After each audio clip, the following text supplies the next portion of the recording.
भूख, अपमान और संघर्ष से उठकर संविधान निर्माता बनने तक की कहानी। यह कहानी है डॉक्टर बाबा साहब आम्बेडकर की। दोस्तों, क्या आपने कभी सोचा है कि एक ऐसा बच्चा जिसने स्कूल में पानी तक छूने नहीं दिया जाता था, वही आगे चलकर पूरे देश का कानून लिखने वाला था। आज मैं आपको बताने जा रही हूँ एक ऐसे योद्धा की कहानी जिसने तलवार डॉक्टर भीमराव रामजी आम्बेडकर की। 1851 में जन्मे भीमराव आम्बेडकर का बचपन से ही भेदभाव शिकार हुए।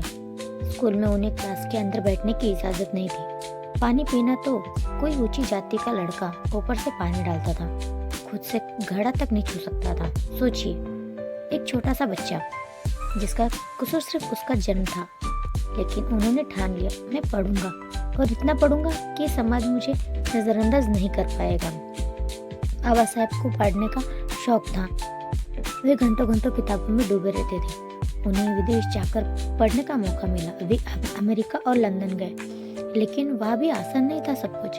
कई बार पैसों की कमी हो गई। दिन में एक समय खाना खाते, कभी कभी भूखे सो जाते, लेकिन उन्होंने पढ़ाई नहीं छोड़ी। उन्होंने 50,000 किताबों से ज्यादा पढ़ाई की।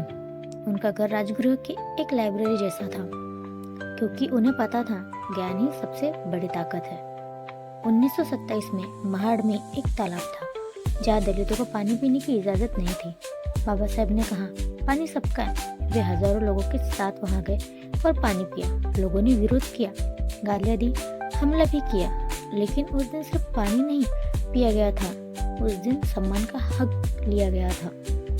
जब भारत आजाद हुआ तो देश का संविधान लिखने की जिम्मेदारी डॉक्टर आम्बेडकर को मिली। सोचिए, जिस इंसान को बचपन में बराबरी नहीं मिली, उसी को पूरे देश के लिए बराबरी का कानून लिखने का काम मिला। वे उस समय बीमार थे, डायबिटीज, हाई ब्लड प्रेशर, लेकिन दिन रात काम करते रहे। 2 साल 11 महीने 18 दिन की मेहनत के बाद भारत का संविधान तैयार हुआ। 26 नवंबर 1949 को संविधान अपनाया गया।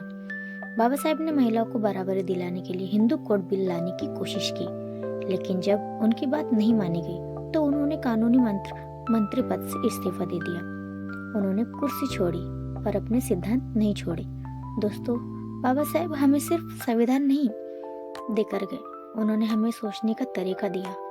उन्होंने कहा था, शिक्षित बनो, संगठित रहो, संघर्ष करो। अगर हम सच में उन्हें सम्मान देना चाहते हैं तो हमें पढ़ना होगा, अपने अधिकार जानने होंगे और न्याय के खिलाफ खड़ा होना होगा।